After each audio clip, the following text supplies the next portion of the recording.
کوئی بھی شخص روزی اپنی لیاقت اور طاقت سے حاصل نہیں کرتا۔ اللہ سب کا رازق ہے۔ بڑے بڑے متکبر اور سرکشوں کو بھی خدا کے سامنے جھکے بغیر چارہ نہیں۔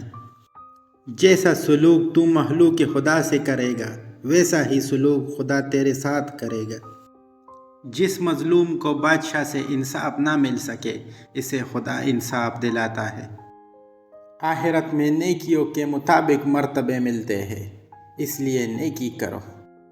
جو شخص کوشش اور عمل میں کوتاہی کرتا ہے پیچھے رہنا اس کا مقدر ہے۔ مصیبت میں حوصلہ نہیں ہارنا چاہیے، ہمت سے اس کا مقابلہ کرنا چاہیے۔ ہمت طاقت سے زیادہ کام کرتی ہے۔ احساس کیا ہے؟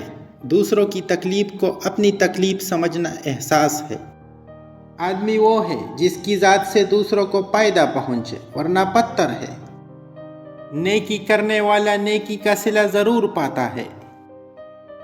نیک نیت کی وجہ سے کام نیک اور بری نیت کی بدولت برا ہو جاتا ہے۔ مظلوم کی تکلیف تو چند ساعت کی ہوتی ہے مگر ظالم ابدی مصیبت میں مبتلا ہو جاتا ہے۔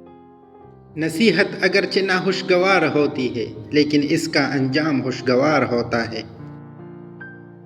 ظالم جب تک ظلم نہیں چھوڑتا اس کے حق میں کوئی دعا قبول نہیں ہوتی۔ دنیا بے وفا اور انتہائی ناقابل اعتبار ہے۔ اس سے فائدہ وہی شخص اٹھاتا ہے جو اسے مخلوق خدا کی اصلاح اور فلاح میں لگا دیتا ہے۔ دولت کو صدقہ جاریہ میں لگاؤ، آخرت میں کام آئے گی۔